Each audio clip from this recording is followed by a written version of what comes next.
बिस्मिल्लाहिर्रहमानिर्रहीम, अस्सलाम वालेकुम। वेलकम टू सुनो टुनाइट विद सादिया अफसाल। आज के प्रोग्राम में कुछ अहम मौज़ूआत को ज़ेरे बहस लाएंगे। प्रोग्राम के पहले हिस्से में मुल्क की सियासी सूरत हाल पर बात करेंगे। पंजाब में हुकूमती इत्तेहादियों के माबैन इंतखाबी इत्तेहाद पर एक नज़र डालेंगे, जबकि दूसरे हिस्से में TTP के अफवाज पाकिस्तान पर हमलों और अफगानिस्तान में मौजूद ठिकानों पर बात करेंगे। प्रोग्राम का तीसरा हिस्सा हमारा एडिटोरियल होता है सादिया स्टेक के नाम से, जिसमें GSP प्लस में तौसी और उसके खिलाफ मुल्क के अंदर से उठने वाली आवाज़ों पर बात करेंगे। अब अगर आज के पहले टॉपिक की तरफ आएं तो हम देखते हैं कि इलेक्शन के करीब आते ही पाकिस्तान में सियासी गहमा गहमी में हर रोज इजाफा होता हुआ नजर आ रहा है। गुज़श्ता रोज वफाकी वज़ीर दाखिला और मुस्लिम लीग नून पंजाब के सदर राना सनाउल्लाह की प्रेस कॉन्फ्रेंस ने सियासी बिसात को मुकम्मल तौर पर वाज़े कर दिया है। तमाम कयास आराइयां दम तोड़ चुकी हैं। PDM और इत्तेहादियों के माबैन सीट एडजस्टमेंट अब माजी का किस्सा बन चुकी है। पंजाब के तमाम हलकों में उम्मीदवार सामने लाने का ऐलान करते हुए वज़ीर दाखिला राना सनाउल्लाह ने कहा कि किसी भी सियासी जमात से इंतखाबी इत्तेहाद नहीं करेंगे। पंजाब की तमाम कौमी और सूबाई असम्बली की नशिस्तों पर मुस्लिम लीग नून अपने वफादार सियासी वर्कर्स को टिकटों का इजरा करेगी और इंतखाबी इत्तेहाद सिर्फ उन नशिस्तों पर मुमकिन हो सकेगा जहां मुस्लिम लीग नून के उम्मीदवार कमजोर हैं। प्रेस कॉन्फ्रेंस से मजीद बात करते हुए वज़ीर दाखिला ने मुस्लिम लीग नून की सियासी मुहिम का ऐलान करते हुए कहा कि अगर उनकी जमात इलेक्शन जीत गई तो उनकी जमात मुल्क से महंगाई का खात्मा करेगी, अवाम को रिलीफ दिया जाएगा और मुल्क की तरक्की की राह पर डाला जाएगा। इलेक्शन के वक्त पर इनेकाद के एक सवाल पर वज़ीर दाखिला का जवाब था कि इलेक्शन जरूर होंगे। तहरीक-ए-इस्तेहकाम पार्टी के तर्जुमान डॉक्टर फिरदौस आशिक अवान ने मीडिया से बात करते हुए अपना मौक़िफ़ अपनाया कि जब से पार्टी का क़याम हुआ है उस वक्त से मुस्लिम लीग नून की तरफ से तासुर दिया जा रहा था कि हमारी पार्टी उनकी बी टीम है और हम उनके साथ मिलकर इलेक्शन लड़ेंगे। किसी गलतफहमी में नहीं रहना चाहिए। हमारी पार्टी अकेले इलेक्शन लड़ेगी, PMLN के खिलाफ इलेक्शन लड़ेगी और हम उनसे जीतेंगे भी। ये कहना था फिरदौस आशिक अवान का। प्रेस कॉन्फ्रेंस के बाद मुस्लिम लीग नून और पीपल्स पार्टी के माबैन भी पंजाब में किसी भी किस्म के इंतखाबी इत्तेहाद के इम्कानात अब मुकम्मल तौर पर ऐसा लगता है कि ख़त्म हो चुके हैं। और प्रोग्राम के इस हिस्से में इस पर बात करने के लिए हमारे साथ मौजूद हैं पाकिस्तान मुस्लिम लीग नून के सीनियर रहनुमा और वज़ीर आज़म के मुअव्विन ख़ुसूसी अता तारड़ साहब। बहुत बहुत शुक्रिया अता तारड़ साहब प्रोग्राम में वक्त देने के लिए। सबसे पहले तो जैसे आपने इंट्रो में भी सुना होगा, जो महंगाई है और जो इकॉनमी की हालत है, उसके बाद आप लोग ये ऐलान कर देते हैं कि हम इंतखाबी इत्तेहाद नहीं करेंगे किसी के साथ। तो क्या नारा ऐसा लेकर जाएंगे इलेक्शंस में? आप लोगों को यकीन भी है कि इलेक्शंस में और ख़ास तौर से पंजाब में हम बाकी जमातों को शिकस्त दे देंगे? सो स्लोगन क्या है आपका? किस नारे के साथ इलेक्शन में उतर रहे हैं? जी देखिए, ये बिल्कुल वाज़ेह है कि जो इकोनॉमिक कंडीशन हमें मिली थी हम उससे बेहतर छोड़ के जा रहे हैं, क्योंकि IMF का मुआहदा पिछली हुकूमत ने कई साल मैं कहूँगा ताख़ीर का शिकार किया। इस तरह के नारे लगाए कि खुदकुशी कर लेंगे, IMF के पास नहीं जाएंगे, IMF की नेगोशिएशंस को साबोटाज करने की कोशिश की, यके बाद दीगरे फाइनेंस मिनिस्टर्स उन्होंने तब्दील किए। तो हमारी खुशकिस्मती है कि हम इस प्रोग्राम को फाइनल करके जा रहे हैं। स्टाफ लेवल एग्रीमेंट हुआ, बोर्ड की मंजूरी हुई और उसके बाद UAE की तरफ से $1 बिलियन पाकिस्तान के स्टेट बैंक के अकाउंट में आ गया। तो ये वो गुडविल है जो हमारी पार्टी और हमारी लीडरशिप एंजॉय करती है, जिसकी वजह से दोस्त ममालिक भी मदद करने को तैयार होते हैं। आपने देखा रुपया मुस्तहकम हुआ, डॉलर का रेट नीचे आया और स्टॉक एक्सचेंज में तेजी आई। तो ये पॉजिटिव इंडिकेटर्स हैं। ब्लूमबर्ग जैसा इदारा कह रहा है कि जी पाकिस्तान की इकोनॉमी जो है वो आगे जाके बेहतर होगी। ठीक है। जहां तक सीट एडजस्टमेंट का ख्याल है, बतौर सियासी वर्कर मैं ये हक भी रखता हूं कि मैं इस पे अपनी राय दे सकूं जी। और पार्टी के अंदर भी मेरी ये राय है कि कुछ सीटों के ऊपर हमें बिल्कुल इंतखाबी इत्तेहाद में जाना चाहिए और जाना पड़ेगा। ये नहीं हो सकता कि हम मुकम्मल तौर पे अपने कोलिशन पार्टनर्स को इग्नोर करें। या तो जैसे राना सनाउल्लाह ने कहा कि वहां हम सीट एडजस्टमेंट करेंगे जहां हमें लगेगा हमारे जो कैंडिडेट्स हैं वो कमजोर हैं। देखिए, इट वर्क्स बोथ वेज, क्योंकि जब ऑब्वियसली हम सीट एडजस्टमेंट की बात करेंगे और वो कुछ सीटों पे करनी पड़ेगी जहां पे हमारे जो इत्तेहादी हैं उनकी कुछ स्ट्रेंथ्स हैं, वो मजबूत हैं, वहीं पे उनकी भी कुछ डिमांड्स होंगी हमारे से, जहां पे वो समझते हैं कि हमें उनको शेयर देना चाहिए। तो मैं समझता हूँ कि ये एक ग्रैंड स्कीम ऑफ थिंग्स में ज़ेरे बहस आएगा, इस पे डिस्कशंस होंगी और फिर हतमी फैसला किया जाएगा कि किन किन सीटों के ऊपर सीट एडजस्टमेंट पॉसिबल है। अब जिस तरह इस्तेकाम पाकिस्तान पार्टी है जी, बहुत सारी सीटों पे हमारे मुश्तरका उम्मीदवार होंगे। मैं वो सीटें बता भी सकता हूँ आपको। नुमान लंगड़ियाल अच्छा। साहब है फॉर एग्जांपल साहिवाल से, अजमल चीमा साहब है फैसलाबाद से। हम्म। इसी तरह आप झंग में आए तो फैसल जबवाना साहब हैं। तो बहुत ओके। सारी सीट्स हैं जहां पे शायद हमें मुश्तरका उम्मीदवार भी कुछ पार्टियों के साथ देने पड़े। अच्छा, दिस इज तो very the jury interesting is what still you out. Just said, क्योंकि मुझे ये जब राना सनाउल्लाह की प्रेस कॉन्फ्रेंस हुई तो फौरी तौर पे इस्तेहकाम पाकिस्तान पार्टी का जो रद्द अमल आया, जो फिरदौस आशिक अवान साहिबा ने कहा और ये कहा कि जी ये तासुर शुरू से दिया गया कि जैसे हम कोई नून लीग की बी टीम है, हम बिल्कुल नहीं है, हमें उनकी ज़रूरत नहीं है, हम तो उनके खिलाफ इलेक्शन लड़ेंगे। वो तो ये कह रही थी कल। देखिए, फिरदौस आशिक अवान साहिबा ठीक फरमा रही थी, क्योंकि इस पे बहुत सारी सीटें हैं जहां पे हो सकता है पंजाब में स्पेशली हमारा 1-to-1 मुकाबला इस्तेहकाम पाकिस्तान पार्टी से हो, और बहुत सारी सीटें ऐसी हैं कि जहां पे सीट एडजस्टमेंट हो। मैं पिछले 15-16 साल से इलेक्टोरल पॉलिटिक्स और पार्टी पॉलिटिक्स को देख रहा हूं, तो इस पे ओवरऑल वाज़े पॉलिसी देना वो शायद मुश्किल होगा, क्योंकि ओके। सीट टू सीट ये वेरी करेगा। हर सीट के अपने डायनामिक्स हैं, अपनी उसकी डेमोग्राफिक्स हैं, अपने मामलात हैं। तो मैं ये समझता हूं कि ये तासुर गलत है कि वो हमारी बी टीम है, इस्तेहकाम पाकिस्तान बिल्कुल नहीं है। कांटेदार मुकाबले की भी हमें बहुत सारी सीटों पे उम्मीद है, और हम बहुत ठीक है, सारी बट सीटों पे बर्तरी भी आपने रखते जैसे हैं। कहा कि आपका खुद ऑब्वियसली इतना जो सियासी तजुर्बा है, आप पार्टी को ये मशवरा ज़रूर देंगे कि जहाँ जहाँ ज़रूरत है, जहाँ जहाँ कुछ इत्तेहादी जमातों के साथ चलना है, वहाँ वो एक मुश्तरक का कैंडिडेट आए सामने। सो ये बात कि बिल्कुल ही रूल आउट कर दें इसको कि नहीं हो सकता इत्तेहाद, ये गलत है। ये बिल्कुल गलत है। और देखिए, जब सीट एडजस्टमेंट होती है वो कुछ ले कुछ दे की बुनियाद पे होती है। वो ऐसे नहीं होता कि हमारे जहां पे उम्मीदवार कमजोर हैं तो बस वहां पे सीट एडजस्टमेंट हो गई। वो पॉसिबल नहीं होता। तो मैं ये समझता हूं कि लेकिन ये फिर होनी राना साहब चाहिए। को ये कहने की ज़रूरत क्यों पेश आई? देखिए, वो बेहतर जानते हैं इस हवाले से। वो ऑब्वियसली हमारे पंजाब के सदर भी हैं। वो उनका एक तजर्बा है पॉलिटिक्स के अंदर, उनकी राय बड़ी मुकद्दम है। मगर मैं ये समझता हूँ कि ऑब्वियसली हमें बहुत सारी जगहों पे इत्तेहादियों को उनका ख्याल भी करना होगा, उनकी कुछ सुननी भी होगी, कुछ अपनी मनमानी होगी।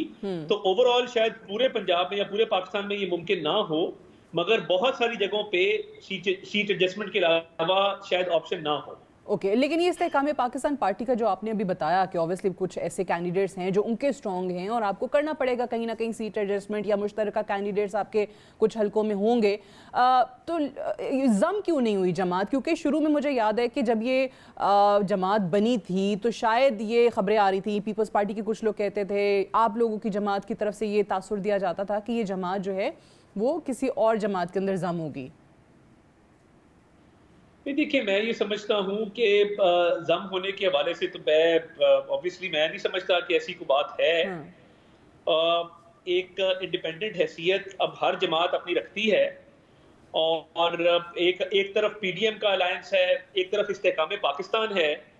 तो obviously province to province, seat to seat, ठीक, district to district, division to division ये वेरी करेगा कि कहां कहां क्या क्या मामला तय पाते। अच्छा, आपने अभी जिस तरह कहा कि हमने इकोनॉमिक कंडीशन मुल्क की बहुत बेहतर की है, लेकिन ऑब्वियसली इस पूरे असना में आपने काफ़ी गैर मकबूल फैसले किए हैं जिससे डायरेक्ट जो मुतासरे हैं वो अवाम हैं। सो अभी जो बेल आउट पैकेज आ भी गया, उसके बाद एक तरफ तो रिलीफ की बात की जा रही थी, बट कल ही हमने देखा है कि बिजली की कीमत में 5 रुपए इजाफा कर दिया गया। सो आप इस चीज़ को किस तरीके से काउंटर कर पाएंगे अपने इलेक्शन मुहिम के दौरान?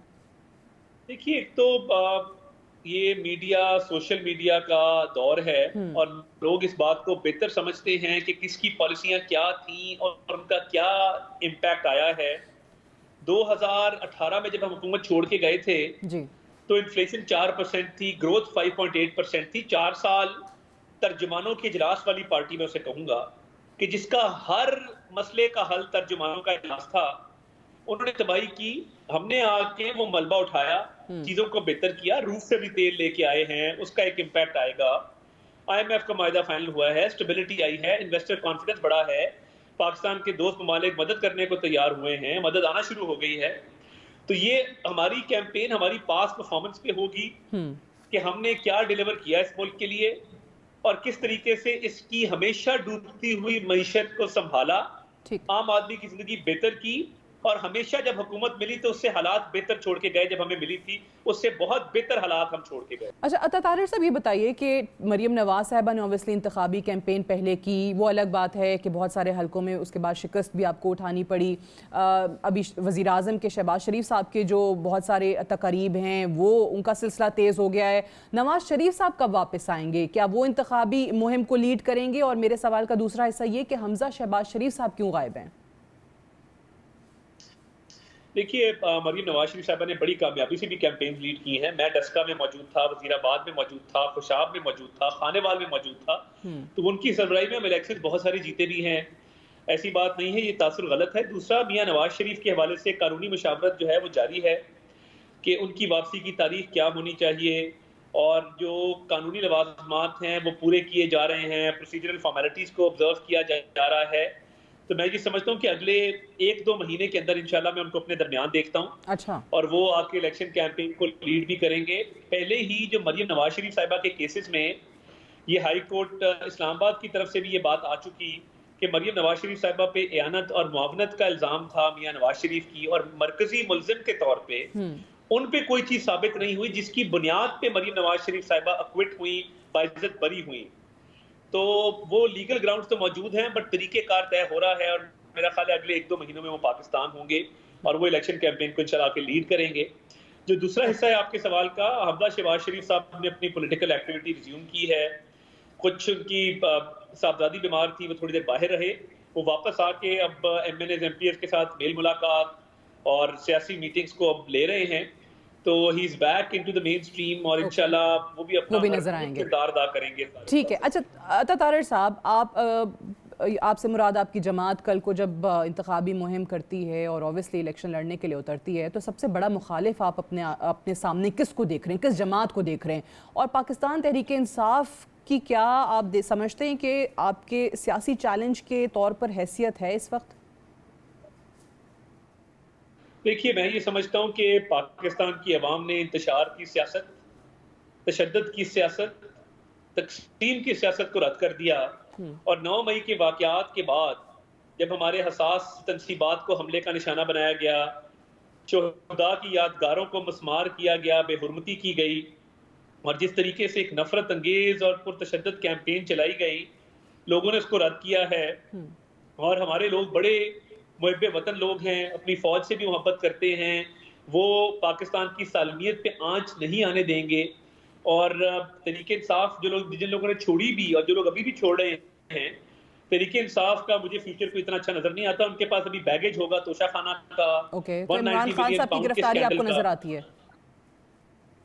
देखिए, इमरान खान साहब के जो केसेस हैं वो अब राइप हैं ऑलमोस्ट अपने मंतकी अंजाम के लिए।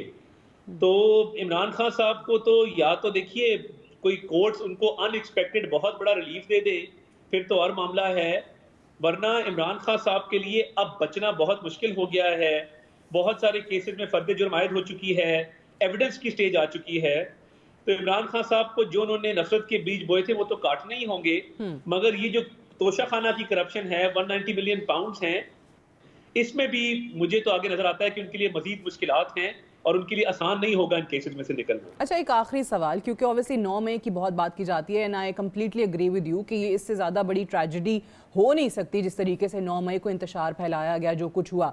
बट अगर ये 9 मई माइनस कर दें पाकिस्तान की ये माजी से, पाकिस्तान की सियासत से, तो आपके पास इस सानहे को हटा के क्या इंतखाबी नारा होता?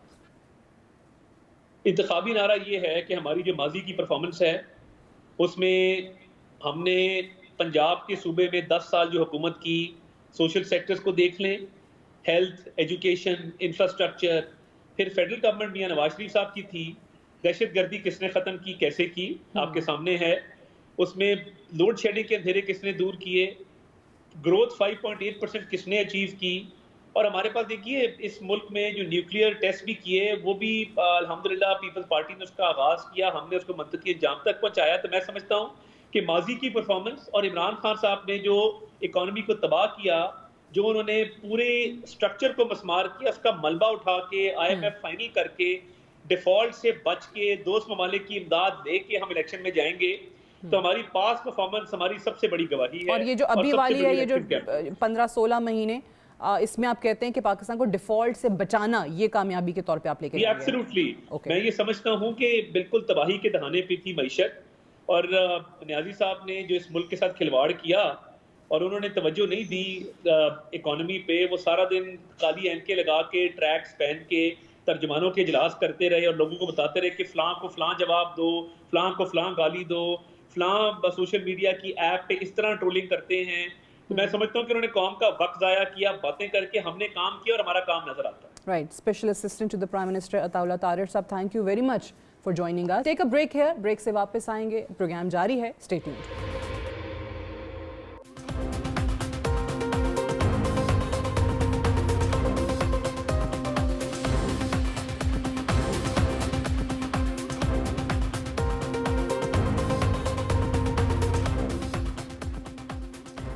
अफगानिस्तान से अमरीकी अफवाज के इनखला और अफगान तालिबान की हुकूमत के क़याम को 15 अगस्त को 2 साल मुकम्मल हो जाएंगे, मगर आज भी दोहा मुआहदे पर अमल दरामद नहीं हो सका। आज 2 साल बीत जाने के बावजूद अफगानिस्तान की सरजमीन पाकिस्तान के खिलाफ इस्तेमाल हो रही है। अफगान सरजमीन तहरीक तालिबान पाकिस्तान की आमाजगाह बन चुकी है और TTP इंतहा पसंद अनासर अफवाज पाकिस्तान पर हमलों में मुलव्वस हैं। गुज़श्ता 1 साल से TTP के हमलों में तेजी आ चुकी है। 3 रोज कबल बलूचिस्तान के इलाके योब में वाक़ गैरिजन में दहशतगर्दों के अफवाज पाकिस्तान के 9 जवान शहीद हुए और जवाबी कार्रवाई में 5 दहशतगर्द मारे गए। कल chief of army staff general Asim Munir ने योब में दहशतगर्दी के हमले में जख्मी होने वाले एहलकारों की CMH कोयटा में अयादत की। ISPR की प्रेस रिलीज में कहा गया कि मुसल्लह अफवाज को अफगानिस्तान में TTP की कार्रवाइयों के लिए दस्तयाब मौके पर तशवीश है। अफगानिस्तान की अबूरी हुकूमत से तवक्को थी कि वो हकीकी मानों में और दोहा मुआहदे के लिए सब कुछ करेंगे, वो तमाम चीज़ें जो उनका वादा था, और उसमें यह भी शामिल था कि किसी भी मुल्क के खिलाफ दहशतगर्दों की सहूलत के लिए अपनी सरजमीन इस्तेमाल नहीं करने देंगे। ISPR प्रेस रिलीज में मजीद कहा गया कि पाकिस्तान में दहशतगर्दों की कार्रवाइयों में अफगान शहरियों का मुलव्वस होने पर भी तशवीश है, जिसका हल तलाश करने की जरूरत है। दहशतगर्दों की कार्रवाइयों के हवाले से कहा गया कि इस तरह के वाकयात नाकाबिले बर्दाश्त हैं, जिन पर पाकिस्तान के मुसल्लह अफवाज की जानिब से मौसर जवाब दिया जाएगा। कलअदम तहरीक तालिबान पाकिस्तान की जानिब से गुज़श्ता साल नवंबर में हुकूमत के साथ जंग बंदी ख़त्म करने के ऐलान के बाद से पाकिस्तान में ख़ास तौर पर खैबर पख्तूनख्वा और बलूचिस्तान में दहशतगर्दी की सरगर्मियों में इजाफा हुआ है। इससे कबल 2 जुलाई 2023 को बलूचिस्तान के ज़िला शिरानी के इलाके धानासर में दहशतगर्दों के हमले के बाद फायरिंग के तबादले में FC का 1 और पुलिस के 3 एहलकार शहीद हो गए थे, जबकि 1 दहशतगर्द मारा गया था।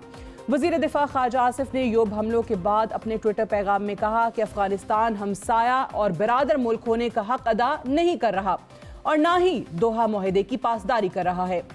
50-60 लाख अफगानों को तमाम तर हकूक के साथ पाकिस्तान में 40-50 साल से पनाह मुयस्सर है। इसके बरक्स पाकिस्तानियों का खून बहाने वाले दहशतगर्दों को अफगान सरजमीन पर पनागाहें मुयस्सर हैं। ये सूरत हाल मजीद जारी नहीं रह सकती। पाकिस्तान अपनी सरजमीन और शहरियों के तहफ़्फ़ुज़ के लिए अपने तमाम तर वसाइल बरूए कार लाएगा। और इसी पर बात करने के लिए हमें इस सेगमेंट में ज्वाइन कर रहे हैं renowned defence lieutenant general retired Ghulam Mustafa साहब। बहुत बहुत शुक्रिया जनरल साहब प्रोग्राम में ज्वाइन करने के लिए। पहले तो मैं आपसे ये जानना चाहूँगी कि अफ़गान अबूरी हुकूमत जो है वो तहरीक तालिबान को कंट्रोल करने में क्या वजह है कि नाकाम नज़र आ रही है? बेसिकली बहुत से वजूहत हैं इसमें सादिया, लेकिन जो मेन इशू जो हमें कंसर्न कर रहा है वो ये है कि वो क्या वो अपनी जिम्मेदारी पूरी करना चाहते भी हैं कि नहीं। मसला ये है कि चूंकि ये उनके साथ लिंक रहा है, इनका माजी में 15 अगस्त से पहले भी लिंक था, बाद में भी लिंक है, और ये एक इस किस्म का उनके हाथ में हथियार है कि पाकिस्तान के खिलाफ इस्तेमाल कर सकते हैं जब भी चाहें, अफगान भी बदकिस्मती से। दूसरे अनासर जो अफगानिस्तान में से पहले कुछ दिनों के लिए आपको लगा था कि ये अभी नहीं रहेंगे वहाँ पे, लेकिन वो दोबारा उन्होंने अपने कदम जमा लिए हैं जी। और इनको सपोर्ट भी मिल रही है, पैसा भी मिल रहा है, बेस इनके पास है, और ये पाकिस्तान के खिलाफ कार्रवाइयाँ तेज़ कर रहे हैं कि पाकिस्तान को स्टेबल देखना बहुत सारे लोगों को बहुत तकलीफ देता है। और इसमें मुझे कोई शक नहीं है कि भारत है इसमें नंबर 1 और अमेरिका बदकिस्मती से नंबर 2। अमेरिका खुद तो यहाँ से फौज तो उसकी चली गई, लेकिन जो उनका पोटेंशियल है फॉर मिसचीफ वो ख़त्म नहीं हुआ, क्योंकि ज़ेर असर लोग यहाँ मौजूद हैं, हथियार यहाँ पे मौजूद हैं, लोग जो उनकी इंटेलिजेंस सर्विसेज थी अफगानिस्तान की वो कहीं गायब तो नहीं हो गए, फौज जो कह रहे थे कि बिल्कुल ख़त्म हो गई है, फौज वहाँ मौजूद है किसी न किसी शक्ल में। तो ये सब ऐसे अनासर हैं जिन्हें मिल के TTP को तक़वियत बख्शी। फिर हमने गलती की एक, जो हमने उनको किसी हद तक पाकिस्तान के अंदर आने की इजाज़त दी है, सोचते हुए कि शायद ये जो माहिदा किया गया है इस पर अमल दरामद करेंगे। हम ये भूल गए कि तालिबान शायद इस माहिदे पे अमल दरामद कराने की वो ताकत अगर रखते हैं तो इस्तेमाल नहीं करना चाहते। अब सूरत हाल ये है। सो डू यू ठीक है, आपने कहा कि अगर वो रखते भी हैं ताकत तो इस्तेमाल नहीं करना चाहते, तो आपको लगता है कि बाकायदा बाज़ाब्ता कोई सपोर्ट उनको मिल रही है TTP को हुकूमत की तरफ से? जी देखिए, सपोर्ट के बहुत सारे तरीके हैं। एक तो उनका एरिया अगर उनको दे दें कि ठीक है आप यहाँ से बैठ कर तैयारी करें, जो करना है काम करें यहाँ पे, फिर उनको उन लोगों से कांटेक्ट में रहने दें जो उनको मटेरियल प्रोवाइड कर रहे हैं, पैसे दे रहे हैं, ट्रेनिंग दे रहे हैं, इंटेलिजेंस फराहम कर रहे हैं, फिर उनको आने जाने की सहूलत रहे। समझने में बिल्कुल हक बजाने में है कि तालिबान इन वे उनको बाकायदा इसमें सपोर्ट भी कर रहे हैं, और जब इस किस्म का होगा तो TTP को इनकरेजमेंट भी मिलेगी इससे। सो आपको लगता है कि ये जो जंगबंदी का मुआहिदा था, जिसके ऑब्वियसली उस वक्त काफ़ी वावेला किया गया, एंड वी वर होपिंग कि वाकई जो हम चाह रहे हैं इससे इसके वो रिजल्ट्स आ जाएंगे, ये गलती थी, नहीं होना चाहिए था? जी मैं उस दिन से, जब से ये बात चली, मैं उस दिन से लगातार इस पे कायम हूँ कि हमने नंबर 1 बहुत जल्दी की, नंबर 2 हमने ये नहीं देखा कि क्या जो तालिबान है, जो बुरी हुकूमत है अफगानिस्तान की, क्या वो वाकई इस काबिल है कि वो इन मुआहदे पे अमल दरामद करा सकेगी, इनको मजबूर कर सकेगी, और नंबर 2 वो करना चाहते भी हैं कि नहीं, और नंबर 3 जब हमने इसका जो नेगोशिएशन अगर करनी भी है तो ट्राइबल एरियाज में ख़ास तौर पे एरियाज ज्वाइनिंग अफगानिस्तान है, इन लोगों को भी बीच में अगर हम शामिल करते और लेवल से शुरू करते, स्टेट अवे टॉप पे ना चले जाते, कुछ टाइम ज़रूर लगता है इसमें, तो शायद मुआहदा हमारा होता भी तो देर पा होता। लेकिन अब सूरत हाल ये है, मैं समझता हूँ पहली दफ़ा पाकिस्तान के चीफ आर्मी स्टाफ ने बहुत वाज़ेह तौर पर ये बता दिया है कि अब पाकिस्तान ने जो पहले अपने हाथ बांध रखे थे, अपने आप पे खुद एक सेल्फ इम्पोज मॉरिटोरियम था कि हम किसी के इस तरीके से कोई काम नहीं करेंगे जिससे हमारे हमसायों को तकलीफ हो, लेकिन उसके बाद पाकिस्तान ने ये देख कर के हमसाए अगर आपके साथ दोस्ती के साथ नहीं रहना चाहते, वो आपकी मदद नहीं करना चाहते, तो फिर पाकिस्तान के पास बहुत सारी ऑप्शंस हैं, और मैं ये समझता हूँ कि वक्त है उन ऑप्शंस पे गौर करके एक लॉन्ग टर्म इस तरीके से काम किया जाए कि एक ये सांप भी मर जाए और लाठी भी ना टूटे, क्योंकि अफगानिस्तान से ताल्लुकात पाकिस्तान ख़राब करना चाहता नहीं है। ठीक है, बड़ा मुल्क है। ठीक है, बट जनरल साहब देखें, ये ऑब्वियसली जो पाकिस्तान का एक कॉन्सेप्ट स्ट्रेटेजिक डेप्थ का है या उसको पॉलिसी कहिए, आपको लगता है कि ये सब होने के बाद आज आप कह सकते हैं कि yes today that policy has failed? देखिए, मैं तो शुरू से एक चीज़ और भी समझिए, पाकिस्तान की स्ट्रेटेजिक डेप्थ हो या ना हो अफगानिस्तान, पाकिस्तान हमेशा से अफगानिस्तान की स्ट्रेटेजिक डेप्थ रहा है। ठीक है, जब भी अफगानिस्तान में कोई मसला हुआ है उनको जो सपोर्ट चाहिए, अब देखिए 40 से 50 लाख अफगान और दुनिया में कौन सा मुल्क है जिसे रख सकता है, तो एक्चुअली हम उनकी स्ट्रेटेजिक डेप्थ ज़्यादा है, वो हमारे से कम है इसमें। बेसिकली स्ट्रेटेजिक डेप्थ का जो कॉन्सेप्ट हमारा, जो हमारी जो अंडरस्टैंडिंग कॉमन परसेप्शन है, वो तो खैर it is all died down now. बिल्कुल ठीक है, लेकिन साथ साथ ये भी बताइए कि ऑब्वियसली जब अमेरिकी फ़ौज की प्रेजेंस की हम बात करते थे अफ़गानिस्तान में, तो आपने ये भी देखा है कि जो TTP के जो कायदीन थे वो उन्हीं ड्रोन्स के नतीजे में हलाक भी होते रहे, हकीमुल्लाह महसूद हो या बैतुल्लाह महसूद हो। अब किस तरीके से आप समझ रहे हैं कि इसको टैकल किया जा सकता है, क्योंकि अब तो ज़ाहिर है ऐसे अनासर की तादाद बढ़ती जाएगी, अब तो वो ड्रोन हमले भी नहीं है, वो उस तरीके से प्रेजेंस भी नहीं है अमेरिकी अफवाज की। देखिए, अमेरिकन भी जब अटैक कर रहे थे तो अपने मकासद भी कर रहे थे, वरना अगर वो पाकिस्तान का साथ देते, जब पाकिस्तान ज़रब लॉन्च हुआ उससे पहले जो ऑपरेशन लॉन्च हुए, और कम से कम अफगानिस्तान की तरफ से ब्लॉकेड लगा देते, तो शायद ये मसाइल बहुत कम होते पाकिस्तान के लिए। बहरहाल अब एक सिचुएशन है इसमें, इसको डील करने के बहुत से तरीके। एक तो पाकिस्तान चूँकि मलका मुल्क है, जोग्राफियाई तौर पर अफगानिस्तान को हमेशा से पाकिस्तान की ज़रूरत रही है, तो इसलिए पाकिस्तान के पास ये बहुत बड़ा एक है। फिर दूसरे जो मेन जो इन्फ्लुएंस इस वक्त काम कर रहा है वो इन टर्म्स ऑफ इकोनॉमी शायद चाइना बहुत बड़ा रोल प्ले कर रहा है। ईरान के हैं चीफ, मुझे पक्का यकीन है कि ईरान में भी पाकिस्तान ये बात करेगा कि ईरान भी अपना असर रसूख इस्तेमाल करे ठीक है। और अफगानिस्तान के अंदर से इसके तौमन असर को ख़त्म करना अफगानिस्तान के लिए भी, ईरान के लिए भी बहुत ज़रूरी है इसके लिए। तो पाकिस्तान के पास ये तो डिप्लोमेटिक लेवल की बात कर रहा हूँ। फिर अदर लेवल्स जिस पे बहुत सारे काम हो सकते हैं। देखिए, अगर टेररिस्ट पाकिस्तान में आके पाकिस्तानी को नुकसान पहुँचा सकते हैं तो क्या वजह है कि हम उनको जवाब उसी तरीके से जवाब नहीं दे सकते? दे सकते हैं। Pakistan is one of the best in the game. अगर पाकिस्तान इस गेम से अपने आप को जानबूझ के आउट किया हुआ है अमन के लिए, तो I think we don't need to be good boy scouts anymore. Okay, बिल्कुल ठीक है। ऑब्वियसली अगर ऐसी कोई हमाकत या शरारत होती है तो पाकिस्तान की अफवाज तो जवाब देंगी ही, बट अदरवाइज एक वो एरिया है जिसमें हमें उतनी कामयाबी माजी में नज़र नहीं आई है जितनी होनी चाहिए थी। और ऑब्वियसली डिप्लोमेटिक चैनल्स को जब यूज़ करने की बात की जाती है, सफारती कोशिशों की बात की जाती है, उस कॉन्टेक्स्ट में किस तरीके से आगे बढ़ा जा सकता है? आपने पहले भी जिक्र किया भारत का, और ऑब्वियसली इसके शवाहिद हैं, पाकिस्तान हर दौर में कहता आया है, बट इसको मज़ीद इस पर एम्फसाइज कैसे पाकिस्तान कर सकता है? देखिए, पाकिस्तान के जो अमेरिका से ताल्लुकात हैं उसमें ये बात पाकिस्तान के लिए सेंट्रल होनी चाहिए कि अफगानिस्तान में जो भारत के ताल्लुकात हैं उस पर किसी को कोई इतराज़ नहीं है, लेकिन अगर ये ताल्लुकात पाकिस्तान के नुकसानदेह होंगे तो पाकिस्तान फिर हक रखता है उसका जवाब दे।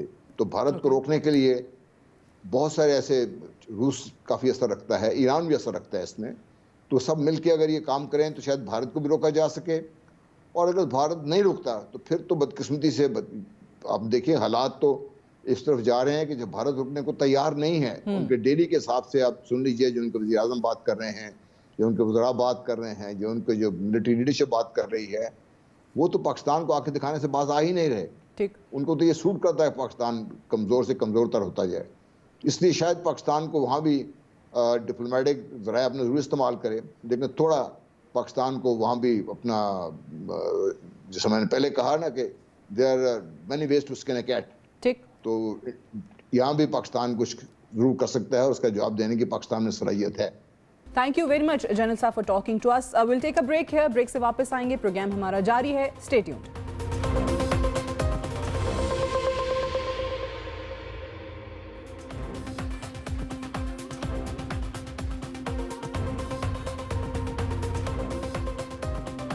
पाकिस्तान के अंदरूनी चैलेंजेस उस वक्त गंभीर होते दिखाई देते हैं जब ज़ाती मफाद के हसूल के लिए कुछ सियासी अनासिर रियासत पाकिस्तान के मफादात के खिलाफ जाते हुए मुल्क दुश्मनी पर उतर आते हैं। गुज़श्ता हफ्ते भी कुछ ऐसी ही सूरत हाल देखने में आई जब GSP प्लस की 4 साल की तौसीक़ का तज़किरा करते हुए पाकिस्तान में यूरोपीय यूनियन की सफ़ीर डॉक्टर रीना कियोनका ने वीडियो पैगाम के जरिए बताया कि पाकिस्तान की यूरोपीय यूनियन की मंडियों तक रसाई कायम रहेगी और इसमें 2023 के बाद भी तौसी दी जाएगी। अलबत्ता पाकिस्तान को मुख्तलिफ अमूर में मजीद बेहतरी लाना होगी, जिनमें इजहार राय की आज़ादी और मीडिया कवानीन समेत दीगर उमूर को भी शामिल किया गया। 9 मई के वाक़यात के तनाजुर में बात करते हुए डॉक्टर कियोनका का कहना था कि हम आगाह हैं कि आलमी NGOs और माहिरीन खास तौर पर फौजी और इंसदाद दहशतगर्दी की अदालतों के मामलात को देख रहे हैं, और हम ये भी जानते हैं कि पाकिस्तान के अंदर फौजी और इंसदाद दहशतगर्दी की अदालतों को लेकर एक डिबेट जारी है और हर शहरी को अदालतों में ट्रायल का हक हासिल है जो कि आज़ाद और गैर जानिबदार हो।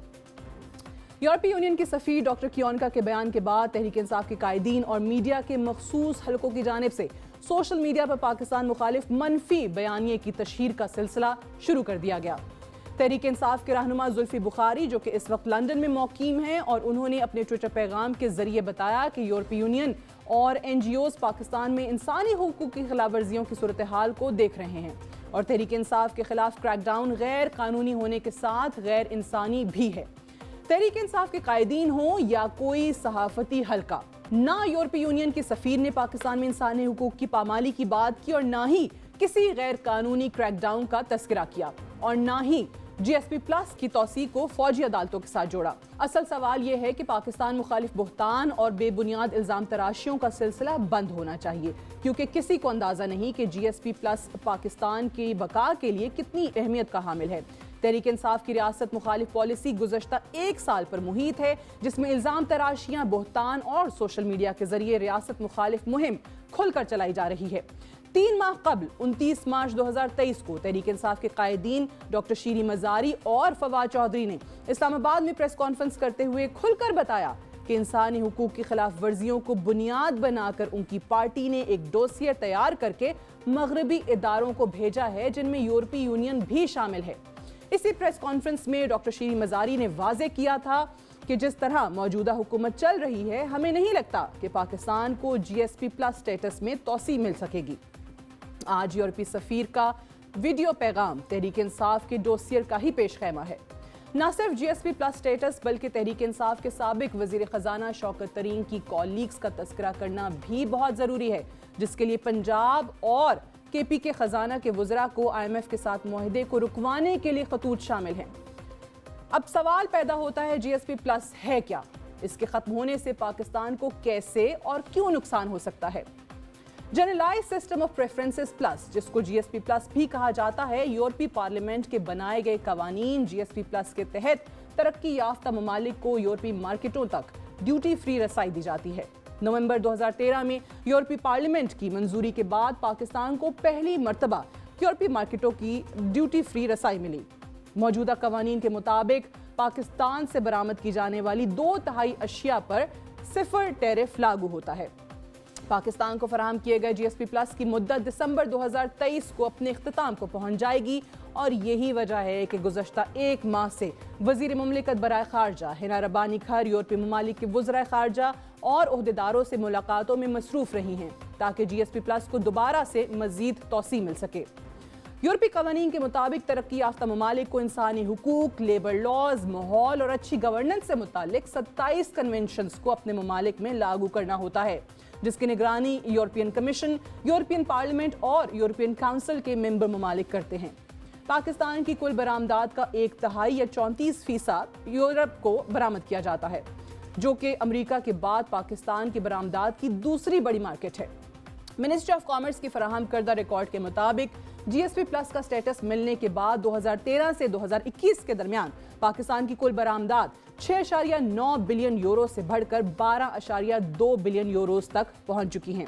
GSP प्लस की गैर मौजूदगी में पाकिस्तान की एक्सपोर्ट इंडस्ट्री तबाही के दहाने तक पहुंच सकती है और पाकिस्तान में किसी भी सियासी जमात का GSP प्लस के खात्मे के लिए लॉबी करना सरीहन पाकिस्तान दुश्मनी के बराबर है और बराह रास्त पाकिस्तान की सलामती को नुकसान पहुंचाने के मुतरादिफ होगा। जाती सियासत को पाकिस्तान की सलामती पर फोकियत देना समझ से बालातर है और किसी भी सूरत में पाकिस्तान और पाकिस्तानी अवाम के हक में नहीं हो सकता। That's all for tonight. Good night and Allah Hafiz.